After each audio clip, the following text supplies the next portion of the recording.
쉽게 설명은 해야 되겠는데 그러나 설명할 방법이 없는 거죠. 뭐냐면 한번 이런 겁니다. 교회 성품에 관련된 거예요.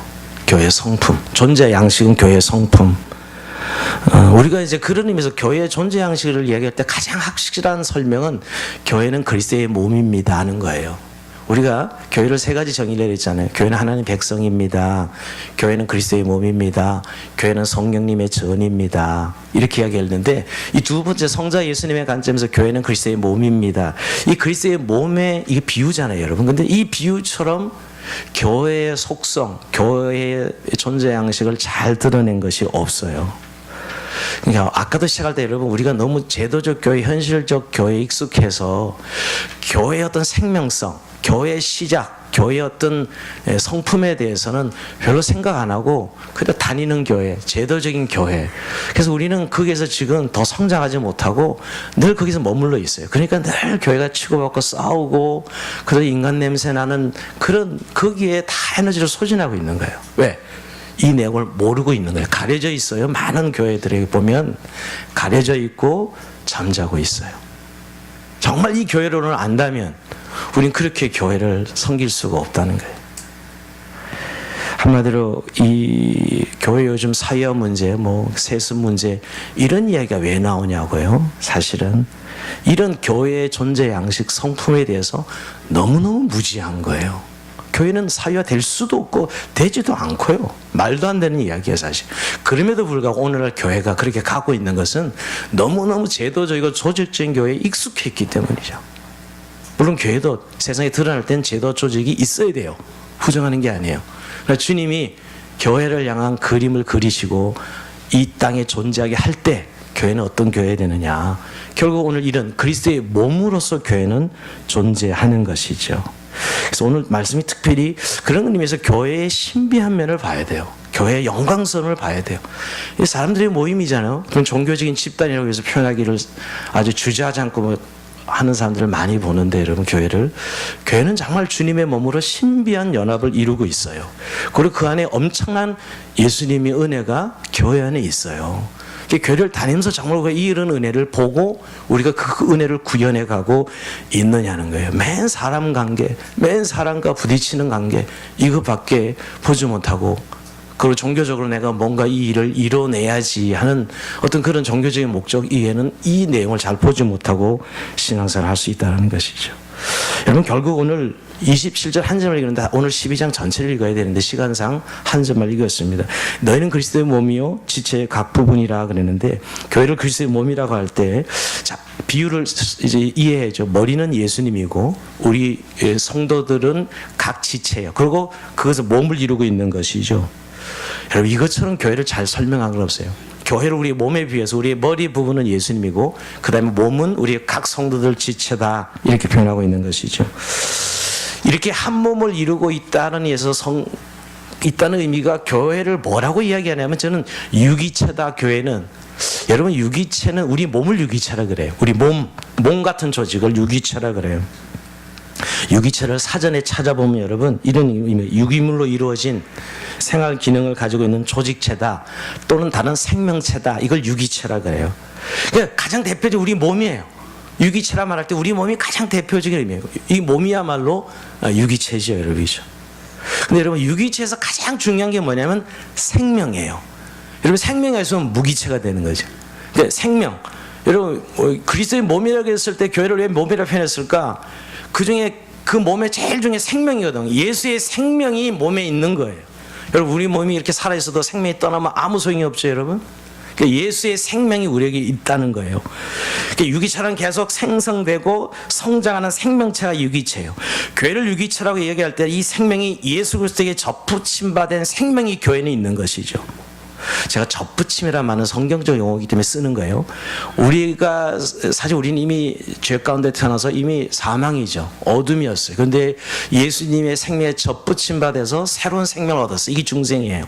영생을 얻게 된 거예요. 그러니까 이 새로운 생명을 접붙임 받았는데 이 생명이 있어야 유기체죠. 그러니까 교회를 그리스도의 몸이라고 표현한 건 생명 때문에 첫 번째 유기체라고 말한 거예요. 그러니까 예수의 생명이 있는 교회지요. 생명이 있는 교회. 이게 유기체의 첫 번째 의미고요. 또 중요한 유기체라 이야기할 때 중요한 것은 그것이 다 연결되어 있다는 거예요. 유기체는 하나를 이렇게 떼어 놓으면 아무 의미가 없어요. 여러분 우리가 구분을 손, 뭐 팔목 이렇게 구분은 가지만 이걸 만약 잘라서 떼어 놓는다면 이건 말도 안 되잖아요. 있을 수 없죠, 여러분. 결국 몸으로 대표돼요. 각 지체는 분명히 구분은 가지만 몸으로 나타날 생명이 유지되는 것이에요.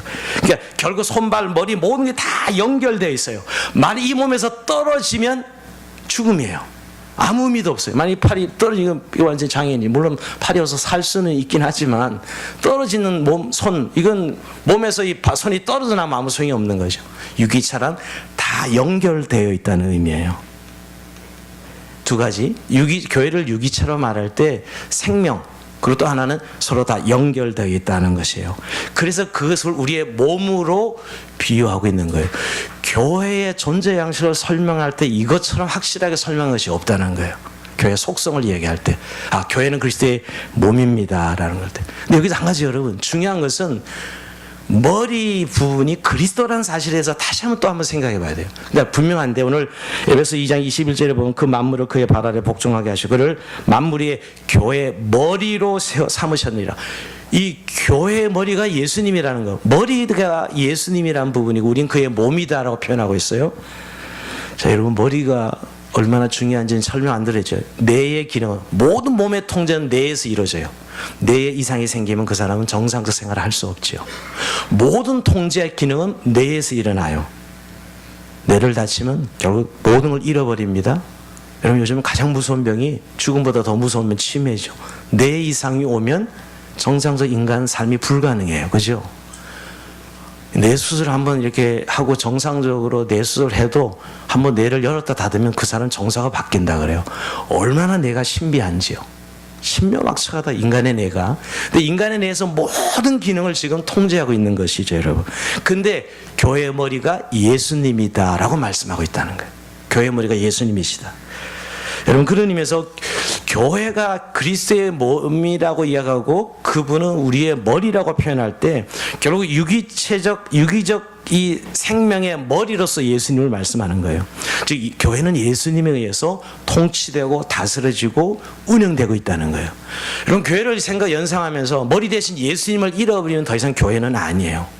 그래서 반드시 교회는 예수님의 통치가 있는 곳이에요. 만약 그 통치가 없다면 교회는 더 이상 교회가 아니에요. 많은 사람들은 교회라 그러면서 교주의 교회가 되어 있는 교회들, 어떤 이즘이 되어 있는 교회들을 많이 봐요, 요즘 여러분. 정말 예수님의 생명을 이어진 교회, 예수님의 머리 대신 예수님이 통치하시고 다스리는 교회죠, 여러분. 그래서 교회는 이런 영적 질서가 있습니다. 결국 여러분 교회가 그리스도의 몸이라고 했을 때 예수님의 생명이 있는 그 유기적 연합을 이루고 있는 것이 교회다. 그 교회의 정체성은 머리 대신 예수님이 우리의 모든 몸을 통제하고 다스리고 있는 이런 모습이 교회의 교회됨이에요. 그래서 교회가 그리스도의 몸입니다 그럴 때 가장 확실하게 설명하는 이유가 때문이죠, 여러분. 거기에 질서가 있어요. 거기에 생명이 있고 질서가 있어요. 그래서 교회는 그리스도의 몸입니다 그랬을 때 예수님의 통치, 예수님 안에 영적인 질서. 자, 이건 한번 질서 문제는 건징이나 이런 문제는 다음에 다루기라고요. 오늘은 예수님의 유기적 연합을 통해서 예수님의 생명, 또 예수님의 하나됨, 또 예수님을 통해서 교통과 교제를 나누고 다음 주에 하면 유기적 섬김은 다음 주에 해보려고 그래요. 섬김의 부분은요. 똑같은 그리스도의 몸의 관점에서 여러분. 자, 그러면서 여러분 결국 주님이 머리시고 우리가 몸이라고 말할 때 교회는 유기적 연합을 통한 생명을 우리가 소유하고 있고 누리고 있다는 거예요. 아까 얘기했대로 예수님이 우리의 머리라고 얘기할 때 그 생명을 우리가 누리고 있는 교회. 예수님께서 우리 안에 계셔서 접붙임받아 생명을 누리는 모습으로 있다는 것이죠. 우리가 어떻게 예수 믿는 것을 설명하냐면 로마서 6장에 보면요. 세례식 할 때 말씀을 드렸지만 예수님이 죽으실 때 우리도 같이 죽어서 우리의 죄도 같이 죽었어. 그리고 예수님이 사흘 만에 부활하실 때 우리도 다시 살아났죠. 그것을 연합했다 표현하고 있어요. 그래서 예수님 죽으신가 합하여 우리가 죽고 예수님이 살 때 다시 살아난 합하였다 표현 쓰고 있고 그걸 세례라고 표현하고 있습니다. 그럴 때 우리가 생명을 얻었는데요. 결국 교회는 이 그리스도의 생명을 가지고 있고 소유하고 있다는 것이에요. 그것을 참여하고 있다. 그러니까 우리가 예수님이 머리로 우리 몸에 연합되어 있다. 교회가 연합되어 있다는 것은 아주 영적인 연합이고 신비한 연합이에요. 그리고 결국 그 연합됨으로 우리는 예수 믿고 나서 성도들과 교회는 하나님의 생명이 영향력을 행사하게 됩니다. 뭐 이렇게 비유로 든 게 제일 쉽겠네요. 우리가 부부간에 부부는 한 몸이라 그러잖아요. 부부는 한 몸이라 그래요. 굉장히 영적인 연합이요, 육체적이고 정신적인 연합을 부부에게 말씀하고 있습니다. 근데 여러분 결국 교회와 우리 주님, 성도들과 우리 주님이 이렇게 부부 관계로 우리가 늘 거룩한 신부라고 표현하고 있고 예수님을 신랑이라고 표현하고 있는 이런 표현들이 바로 유기적 연합이라는 거예요. 거기는 같은 생명이죠.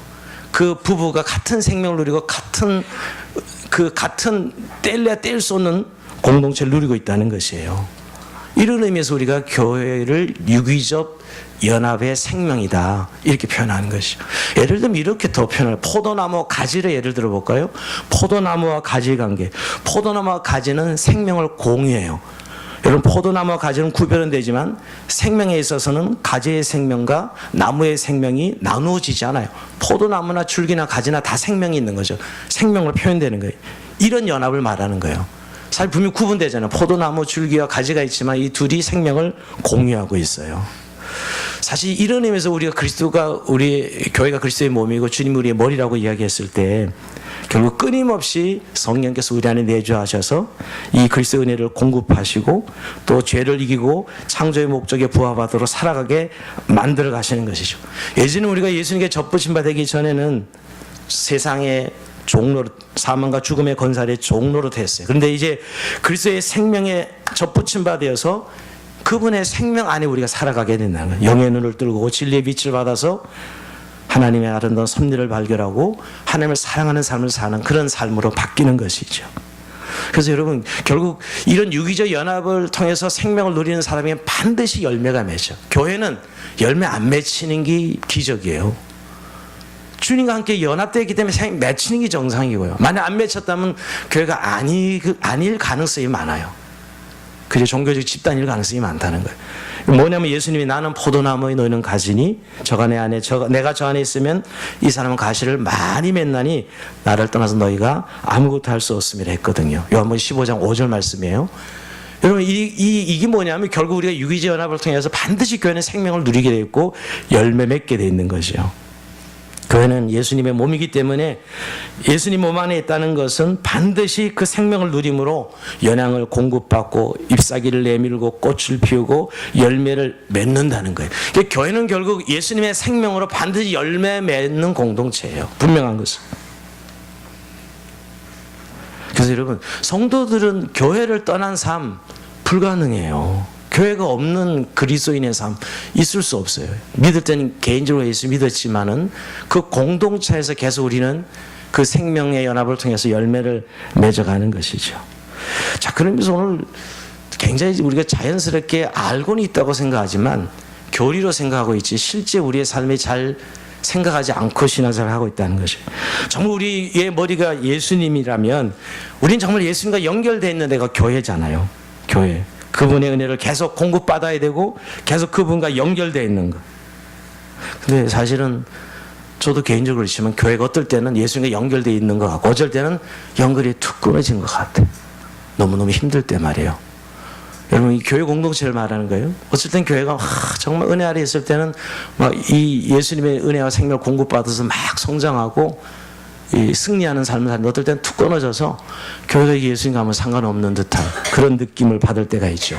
그럴 때는 우리의 연약함이나 우리의 죄 때문에 그럴 것입니다. 그런데 주님은 한 번도 우리를 떨어진 적이 없어요. 예수님 우리의 손을 놓거나 이 연합을 끊친 적이 없다고요. 우리가 예수를 믿을 때 한번 연합되면 끝까지 예수님 우리의 손을 붙들고 가시는 것이죠. 근데 우리가 사실은 손을 놓은 거죠. 우리가 떨어진 느낌을 갖고 있는 거예요. 그러니까 여러분, 오늘 우리가 점검해야 될 일은 무엇을 막 노력하는 것보다는 정말 우리가 예수님께 붙어 있다는 사실, 우리 주님이 우리 교회의 머리시고 우리가 그게 연결되어 있다는 사실을 확인하는 게 더 중요해요. 뭘 노력하고 애쓰기보다도 정말 우리는 주님의 머리에 생명에 영이 연합되고 연결되어 있는가를 점검해 보는 게 중요해요. 이 아침 정말 우리가 새로운 교회를 꿈꾼다면 여러분, 조직 바꾸고 제도 바꾸고 사람 좀 배치 바꾼다고 교회가 새로워지는 건가요? 매년 그래 왔는데 사실은 그렇지 않다는, 결국 우리가 뭔 가장 중요한 본질을 붙들어야 되는 것이죠. 정말 예수님과 우리 교회가 연결되어 있다는 사실을 확신할 때 오는 그 영광스러움, 그 은혜, 그 능력 말이에요. 우리 교회는 주님의 머리에 생명이 연결되어 있다, 이 사실을 우리가 인지하고 성령 깨닫는 일이죠. 더 나아가서 여러분, 머리 되시는 그리스도와 한 몸인 교회가 유기적 연합을 통하여서 교회는 반드시 하나됨이에요. 하나됨. 근데 하나됨이라 그러면 우리는 연상하는 게 뭐냐면 같은 유니폼 입고 막 같은 구호를 외치고 이런 하나됨을 생각해요. 근데 성경적인 하나됨과 거리가 너무 멀어요, 사실. 요 교회에서 하나라고 이야기할 때는 우리가 다 예수님께 붙어 있다는 의미에서 하나예요. 우리 모두가 예수님을 개인적으로 믿었는데 다 예수님께 붙어 있는 거잖아, 교회는. 인종과 문화와 시대와 세대를 초월하여 예수님께 다 붙어 있어요. 이게 하나됨이에요. 왜냐하면 결국 우리가 예수님께 붙어 있다는 건 성부, 성자, 성령님께서 존재 양식이 하나거든요. 성부 하나님, 성자 예수님, 성령 하나님이 존재하는 양식이 교회가 그대로 닮아 있는 거예요. 사실은 그러니까 교회 존재 양식은 성부, 성자, 성령 하나님이 존재하는 양식이에요.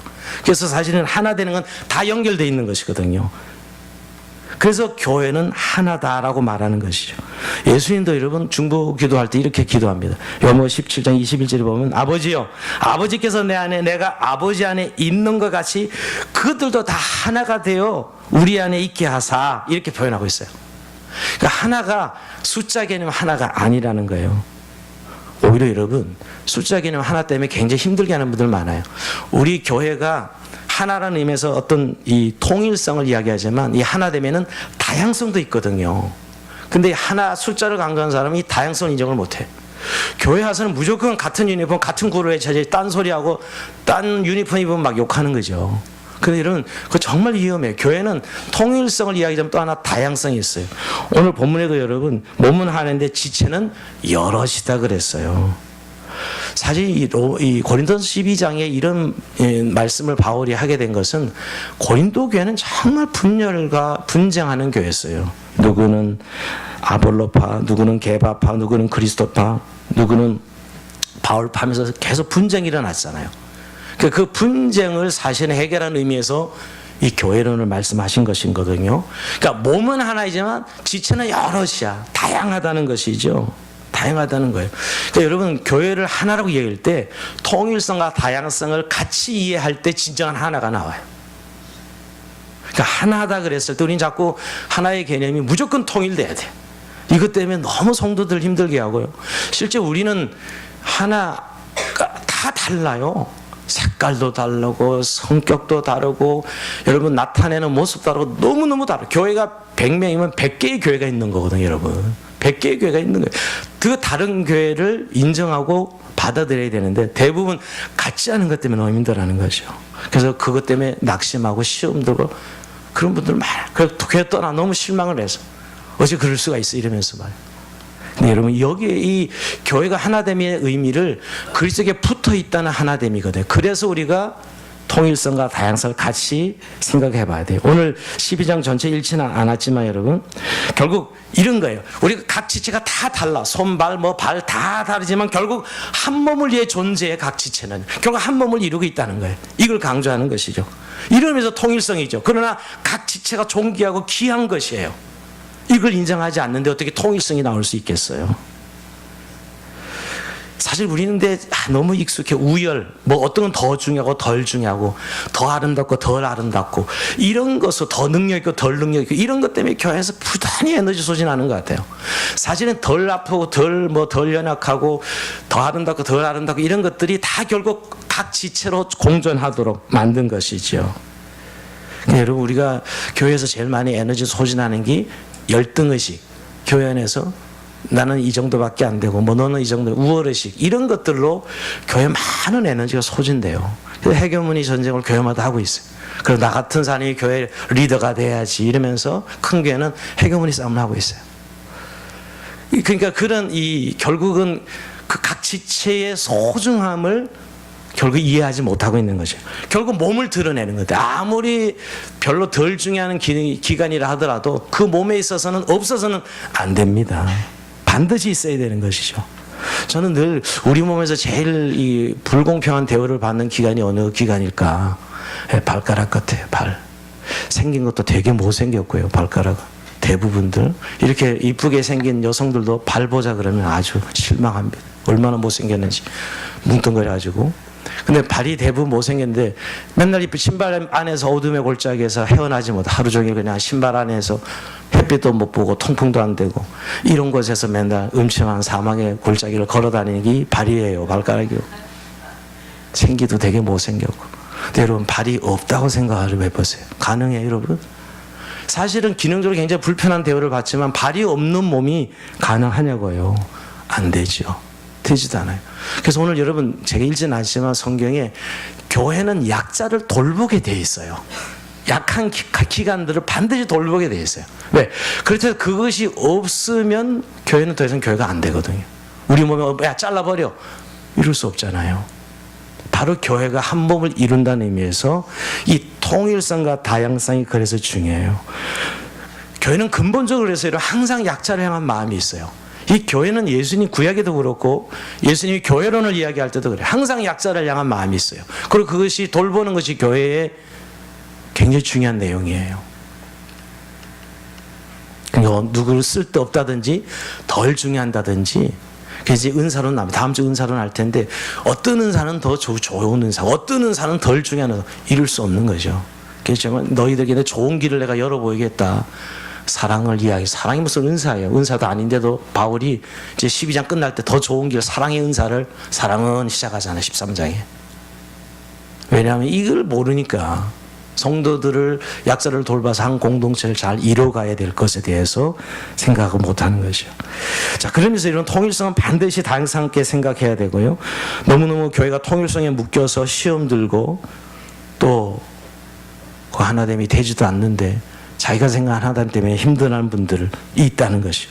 오히려 진정한 하나됨은 서로의 지체로서 존중하고 기히 여기는 거예요. 그리고 서로 사랑하는 것이죠. 정말 하나됨을 아는 공동체는 사랑하는 것이에요. 로맨스적인 감정을 말하는 게 아니라 받아주는 것이죠. 그 약한 지체는 돌아보라고 있는 거예요. 돌보라고 있는 것이죠. 이게 교회예요. 그게 그리스도의 한 몸을 이룬다는 의미에서 하나됨이죠. 그러면서 교회는 끊임없이 하나됨을 자꾸 생각해야 돼요. 우리가 예수님과 연합되어 있어서 결국 각 기관이 다 다르지만 존귀하고 귀하고, 그래서 약한 기관 지체들을 돌아보는 것이 교회가 하나됨을 지키는 거예요. 하나됨을 지키는 것이. 세 번째는 유기적 연합을 통한 교통과 교제인데요. 교회가 그리스도의 몸으로서 예수님과 유기적 연합을 통해 진정한 교통과 교제가 있다는 것입니다. 자, 이제 실제적인 좀 실천 부분이에요. 우리가 여러분 그 사도신경에도 공회를 믿사하며 성도의 교통과 교제를 믿는다고 고백하죠. 아까도 우리 사도신경 고백했는데 여러분. 그러니까 끊임없이 교회는 여러분 각 지체께 연결되어서 교통하고 교제해야 돼요. 여러분 만약에 핏줄과 이런 신체 기능들이 핏줄이 연결되지 않는다면 그 기관은 죽어버리죠. 이미 괴사되는 거예요. 그 세포는요. 반드시 교통과 교제를 통해서 교회 공동체는 건강하게 세워져 가는 것이에요. 만약 교통이 없는 공동체다, 그건 다 결국은 그 조직은 괴사되고 죽는 것이에요. 성부, 성자, 성령께서 인격적으로 서로 교통하고 교제하십니다.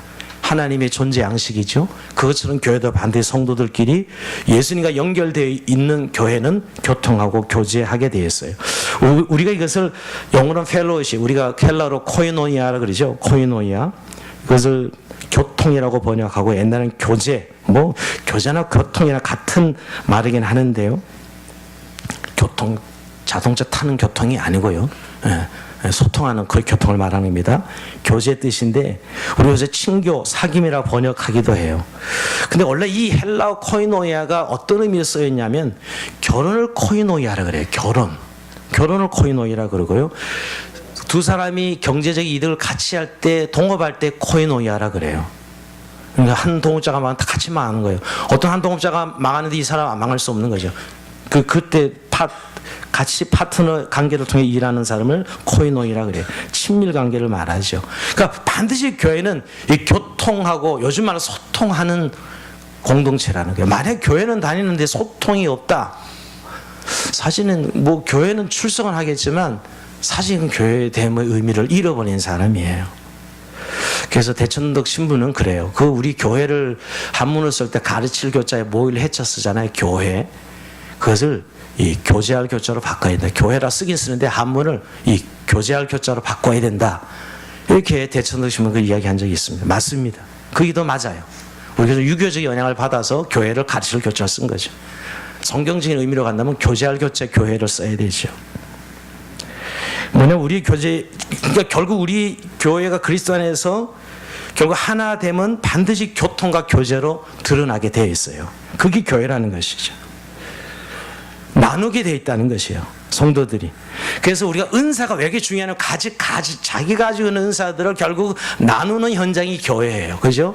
자기가 소유하고 있는 은사들을 서로 나누는 것이 교회 현장이죠. 그게 이제 섬김으로 구체화되고요. 근데 우선 섬김 이전에, 섬김은 다음 주에 생겨요. 오늘 교통과 교제의 측면이에요. 이건 굉장히 실제적이라고 생각합니다. 성도들이 유기적으로 연합되어 있으면 반드시 교통이 일어나야 돼요. 소통이 일어나야 된다는 거죠. 그걸 어떻게 한번 점검해 볼까요? 예전에 한번 제가 말씀드린 적이 있는데 여러분, 교회를 신앙생활 하면서, 교회생활 하면서 나는 얼마나 성도들을 알고 있는가. 뭐 오지랖이 넓어서 많은 사람에서 알고 있는 사람이 있는 것 같고요. 나는 오지랖이 없고 뭐 별로 소심하고 성격이 그래서 별로 나는 아는 사람이 별로 없어요. 물론 그런 성격 차이 이야기할 수 있겠죠. 그러나 여러분, 근본적으로 내가 교회 공동체가 한 지체가 되면 반드시 알아가야 돼. 왜? 사랑은 아는 데서 시작되거든요. 사랑은 관심에서 시작되는 거예요. 여러분, 사랑은 근본이 관심입니다. 관심이 없는데 사랑한다? 이건 말도 안 되는, 그건 사랑이 아니고 폭력이에요. 관심도 없으면서 나 사랑한다. 자기의 그 폭력이 이건 사실은요. 관심부터 시작되는 것이죠. 근데 여기는 약간 요즘 현대가 프라이버시라는 걸 강조해서 누가 누구의 어떤 삶을 안다는 것에 대해서 되게 힘들어하는 것 같아요. 또 그것이 세상적으로 좀 가십거리가 될 수도 있고, 그러나 이런 교회 공동체 안에서의 서로에 대한 관심으로 인하여서 서로를 아는 것은 사실 프라이버시 영역이 아니고 성도의 고유한 교제의 영역이에요. 여러분, 그 사람을 위해서 기도하는데 그 사람을 모르면서 기도하는 기도가 과연 유효할 수 있을까요? 그럴 수 없거든요. 그러니까 여러분, 정말 우리가 형제자매들의 영적 상황들을 잘 돌아보고 늘 기도하는 것, 이것이 실제로 교통의 현장이죠. 우리 교회가 낮에는 대그룹 교회 대그룹 교회를 모여서 예배드리고 오후에는 소그룹 목장 교회를 모이는 이유는 바로 그 때문이에요. 사실 우리 교회는 올해 벌써 목장 교회를 시작한 지는 2003년도에 시작했고요. 그리고 아예 주일 예배 안에 소그룹 교회를 가져왔어요. 그죠? 완전 소그룹 교회를 가져왔어요. 그것은 그만큼 그 소그룹 교회 가지고 있는 교회에 너무너무 놓쳐서는 안 될 것 때문에 사실은 가져온 거거든요. 그냥 적당히 교회가 좀 잘 이렇게 잘라서 하면 효율적이다. 아니요. 효율성 때문에 한 게 아니에요. 효율적이지 않아요. 우리 효율적인 것은 우리 교회는 목사 혼자가 막 강력하게 밀어붙이는 게 훨씬 더 효율적이에요. 그럼에도 불구하고 속으로 나누는 이유는 교회가 가지고 있는 교통과 교제의 측면 때문이에요. 정말 소통하셔야 돼요. 요즘 현대사회는 굉장히 소통이 어려워서 여러 가지 소통의 SNS나 트위터나 이런 것들로 페이스북이라든가 부단히 사실 교류하려고 애를 쓰고 있어요. 사람들이 참 어떤 개인적인 이런 소외를 극복하려는 노력들이죠. 또 문명의 코드이기도 하지만, 여러분, 오늘 우리 교회야말로 성도와 성도들끼리 교통과 교제가 이어져야 되는 거예요. 즉 혈액이 서로 다 혈액이 흘러가듯이 서로가 서로 연결되듯이 흘러가야 돼요. 자, 이게 오늘 정말 실제적인 교통입니다. 정말 내가 교회 생활하면서 나는 성도들 얼마나 알고 있는가. 지난번에 그 목장 축제 하는데 목장 축제가 아니죠. 뭐 발표회 하는데 자기네 가정사를 문제로 퀴즈를 냈어요. 우리 모 이집사님이. 근데 그 여러 한 문제 푸니까 그 가정사를 싹 다 알게 되더라고요.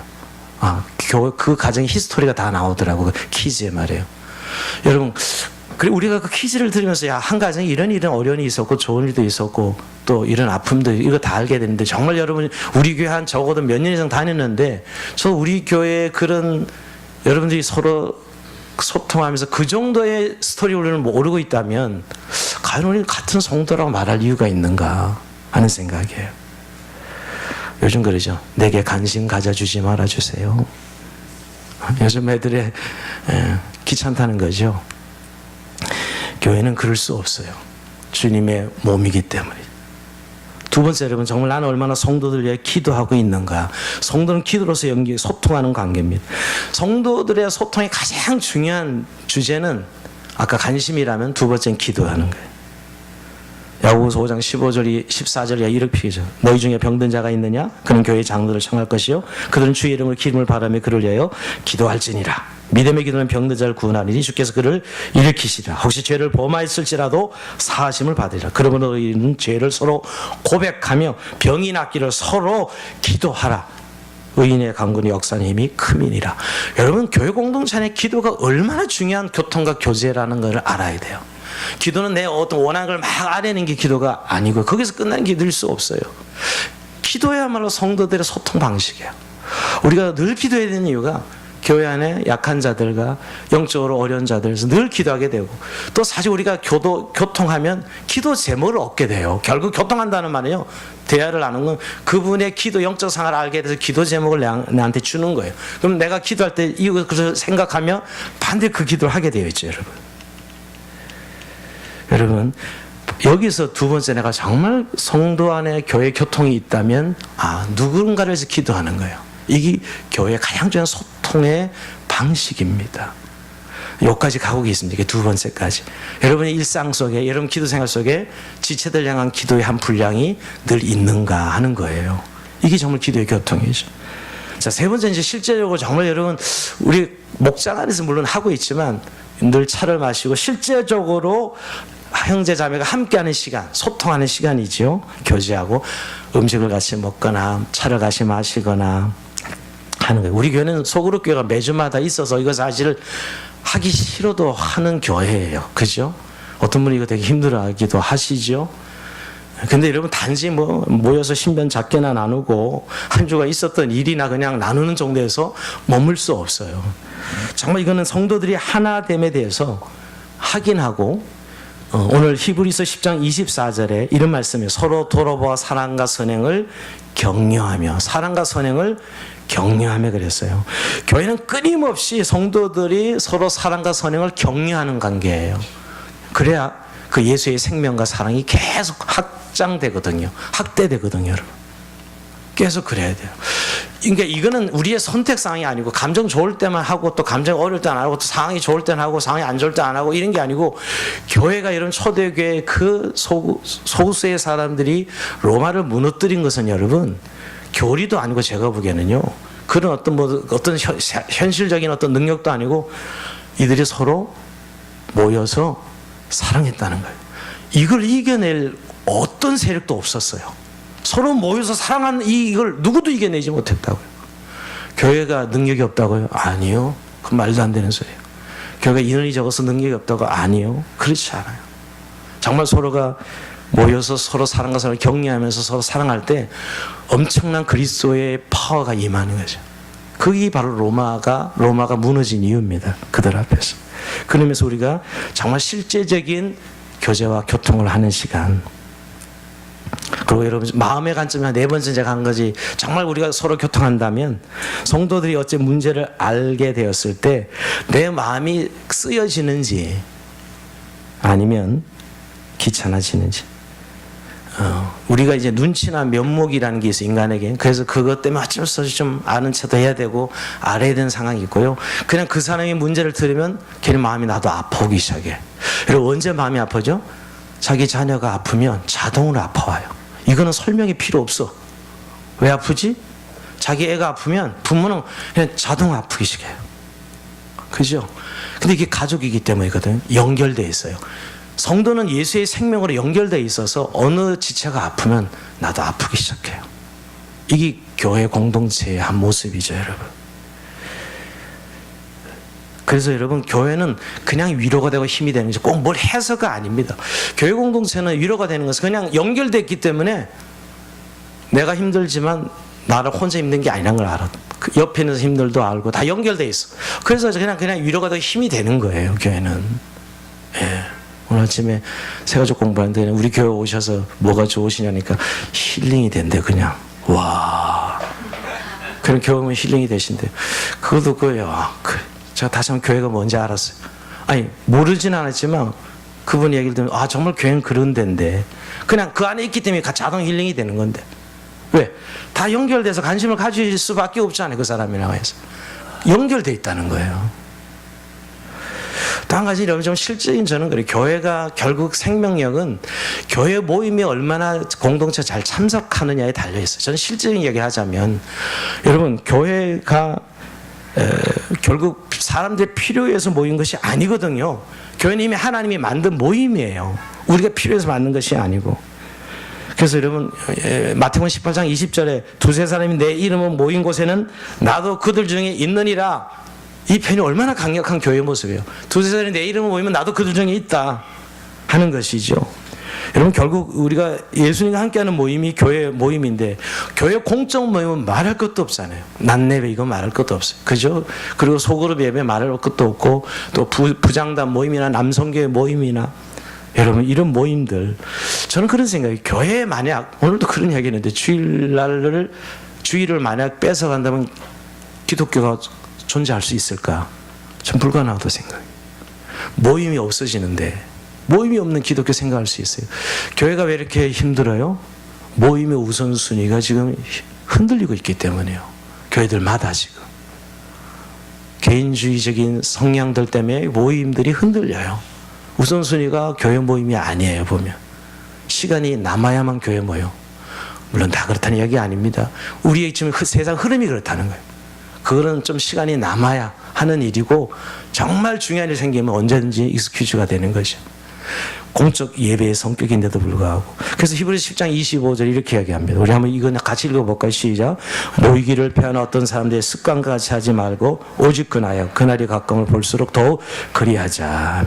결국 교회 교통과 교회는 얼마나 잘 모이냐에 달려있어요. 물론 모이기만 하면 다야 이렇게 이야기할지 모르지만, 그나여 모임이 없는데 내용은 뭐 가질 수 없잖아요. 여러분. 모여야 무슨 내용이 있고는 그 뒤에 이어지잖아요. 정말 교회가 새로워진다는 의미는 저는 그래요. 이때까지 교회 모임에 정말 내가 5을 참석한 사람 7을 참석하고 8을 이렇게 그 모임에 대한 자기의 모임 수를 늘려가야만 교회는 새로워질 수 있어요. 그럼 다른 거 아니더라고요. 결국 모임이 안 되니 모든 것이 안 되는 거예요. 교회는 지금 현대 교회들은 모임이 안 되니까 다 안 되고 있어요. 교회는 기능을 잃어버리고 소통하지 못하고 있는 것이죠. 여러분, 근데 성도들이 교제하고 교통하는 것은 결국은 교회됨의 정체성의 가장 중요한 그리스도의 몸입니다. 교회가 연결되어 있다는 의미에서 반드시 성도는 교제하고 교통해요. 제가 예전에 한번 드렸는데, 저희 집에 하나님의 교회 2단 교회가 찾아왔어요. 설문조사하고 일부러 좀 전도하려고 좀 수작이죠, 완전히. 예, 설문지 뭐 동그라미 치고, 그래서 동그라미 치고, 그래서 다 하고 이야기 좀 하려고 이야기를 했는데, 제가 그랬어요. 여기 하나님 교회 여기 있더라고요. 그래서 제가 그랬어요. 그럼 와보라는 거예요. 와보라고. 물론 저 목사 신분이랑 완전히 이야기 안 하고요. 그거 이야기하면 벌써 이야기가 잘 안 되잖아요. 그래서 그냥 예수 믿는 사람으로 얘기해서, 그래서 그러면 내가 그 하나님의 교회 한번 갈 테니 너희도 우리 교회 한번, 내가 주양교회 다니는 주양교회 한번 와라. 그러면 내가 너를 인정하겠다. 여기는 올 수 없대요. 그래서 내가 이단이야 그랬어요. 교제를 거부하는 공동체는 이단인 거예요. 자기만 옳고 분명히 그리스도의 몸인데도 불구하고 같은 교회 예수 믿는 사람, 예수 믿는다 그러거든. 다 그들도, 이단들도. 여러분 안 그래요? 다 믿는다 그러지. 근데 같이 교제하자, 우리 공동체 와서 한번 교제하자, 안 와요. 그 교제를 거부하는 건 이단이야. 그래서 이단은 내가 쫓아라, 훈계하고 말 안 들으면 내가 쫓아라 한 것이 그거예요. 이단은 어쩔 수 없는 거죠. 교제를 거부하니까. 제가 얘기 드리면 혹시 우리가 신앙생활을 이렇게 이단처럼 신앙생활하면 안 된다는 거예요. 마음문을 닫아놓고 교제와 교통이 없는 신앙생활은 큰 신앙생활이 아닙니다. 오늘 말씀을 마무리합니다. 오늘 결론은 결국은 이 유기적 연합이, 이 교회가 그리스도의 몸이라 그럴 때 유기적 연합을 이루는 생명과 하나됨과 교통과 교제를 생각해 봤어요. 근데 결국은 하나됨을 힘써 지키라고 성경이 얘기합니다. 자, 이제 에베소 4장 3절은 반드시 오늘 외우고 갔으면 좋겠어요. 한번 읽어보세요. 에베소 4장 시작. 평안에 매는 줄로 성령이 하나 되게 하신 것을 힘써 지키라. 자, 교회가 그리스도의 몸으로 유기적 연합을 이루는 것은 주님의 명령인데, 여러분, 교회가 그리스도의 몸으로서 유기적 연합을 통하여 이 누리는 하나됨을 힘써 지키라 그랬어요. 근데 여러분 잘 보셔야 돼요. 성령이 하나 되게 하신 것을 지키라 말했지 우리 보고 하나 되라고 노력하라 하지 않았어요. 이해돼요? 하나 되라고 노력하라는 이야기가 아니에요. 이미 우리는 하나예요. 성령 이미 하나인데 그걸 놓치지 말고 힘써 지키라는 의미지 하나 되도록 노력하라 이런 의미가 아니에요. 우리가 예수를 개인적으로 믿었지만 믿는 동시에 결국 유기적 예수님의 생명에 연결되고 몸으로 존재한다는 거. 몸으로 존재. 이미 하나예요. 그러니 그 하나됨을 알고 힘써 지키라. 인정하고 하나됨 힘써 지키라는 것이죠. 노력하는 게 아니라 그걸 지키기만 하면 돼요. 즉 성부, 성자, 성령님이 존재하는 양식대로 너희들도 교회에 그렇게 존재해야 된다라고 말씀하고 있는 것이죠. 결국 여러분 교회의 궁극적인 목적은 일이 아니에요. 물론 우리가 사명의 지상명령 존재 이유가 있어요. 근데 그 존재 이유는 존재 양식에서 나와야 돼요. 존재 양식이 없는데 존재 이유만 있으면 이거는 아주 사기꾼 될 가능성이 많아요. 이야기 무슨 이야기? 교회가 존재 양식, 이 성품의 속성의 면이 있어야 하나됨이 있고 존재 이유가 있어야 되는 거지. 그러니까 궁극적으로 교회는 성품적이에요. 성품이라는 거예요. 교회는 일이 아니고 하나님이 우리를 교회로 부르신 것은 우리를 그리스도의 영광스러운 그리스도의 성품을 담게 하려고 부르신 거예요. 물론 그 결과가 사명을 일을 하게 해요. 근데 결국 궁극적으로 우리를 그리스도 담게 하시려고. 그러니까 교회는 목적은 성품이에요. 절대 교회는 우리 스스로가 소모품이 되어서는 안 돼요. 절대 어느 누구도 그런 대상, 우리가 수단으로 교회 안에 존재할 수 없어요. 성도는 목적으로만 존재해야 돼요. 오직 귀한 성품들을 세워져가는 게 교회거든요, 여러분. 그래서 교회는 끊임없이 성품 훈련하는 것이 어떻게 보면요, 그 존재 양식에 따라서 하나됨. 그러니까 하나됨이 어떤 교리로 이야기하면 그냥 하나야 이렇게 설명할 수 있는데, 제가 설명이 한계가 있다는 게 뭐냐면 그 하나됨의 의미가 존재 양식 속에서 우리가 결국 그리스도의 성품으로 닮아가는 거죠. 서로 은사를 교환하고 섬기고, 그리고 서로가 서로를 이렇게 격려하고 사랑하면서 우리가 성품이 예수님을 닮아가는, 깎여가면서 닮아가는 것이거든요, 여러분. 요즘 저는 교회 요새 나가지 않는 가난한 성도들이 많다고 생각합니다. 교회에 너무 실망해서. 이해가 돼요. 또 교회를 떠돌이로 이 교회 저 교회 다니는 사람도 많습니다. 참 근데 참 안타까워요. 교회가 이런 이 존재 양식을 보여주지 못한 거죠. 교회가 뭔지를 그저 제도적인 교회, 조직적인 교회만 보여주고 프로그램을 보이는 교회만 보여줬기 때문에 뭐 이 교회 가든 저 교회 가든 뭐 늘 떠돌아 별 문제 없어요, 요즘 사실은요. 그래서 등록 안 하고 다니는 교회도 한 30%가 된다 그래요, 대형 교회들. 한국 교회가 지금 이렇게 어려워졌어요. 근데 여러분, 교회는 반드시 이 하나됨의 그 유기적인 연합을 통해서 그리스도의 몸을 이루어야 된다는 거죠. 우리 내부적으로는 여러분, 우리가 우리 안에 어떤 편리함이나 우리 안에 어떤 끼리끼리 우리만의 리그처럼, 뭐 누가 그러다가 그게는 그들만의 리그라고, 그 가정에 누가 그런 소리 하더라고. 왜 그분들이 주로 이 회계문을 쥐고 교회를 뭐 운영한다거나 뭐 이런 이야기 하더라고. 교회를 그런 이야기 들을 때 너무너무 속상하잖아요. 사실은 뭐냐면 정말 성령이 하나 되게 하신 걸 힘써 지키라는, 성령이 늘 우리에게 너희들은 하나야 라고 말하고 있는데 이 성령을 소멸시키고 근신시키고 있는 거죠. 정말 성령 하나 되는 힘쓰시기 네 우리는 성령 안에서 정말 하나이지요 라고 인정하고 그걸 힘써 지키는 것이 우리가 신앙생활을 해야 되는 것이에요. 어차피 우리는 다양해요. 달라요. 다 다른 사람들이 모여 있습니다. 그러나 그 하나됨을 우리가 이해하고 인식하고 교회가 그렇게 존재해갈 때 교회는 영광스러운 모습으로 세워질 수 있다는 걸 기억하면서 오늘도 주님 주영원 공동체가 새로운 교회로 탈바꿈되는 그런 부분에 있어서 다시 한번 그리스도의 몸으로서 교회됨을 회복하는 저와 여러분이 되길 바라고 주영원 공동체가 되기를 주의 이름으로 축원드립니다. 자, 우리 찬송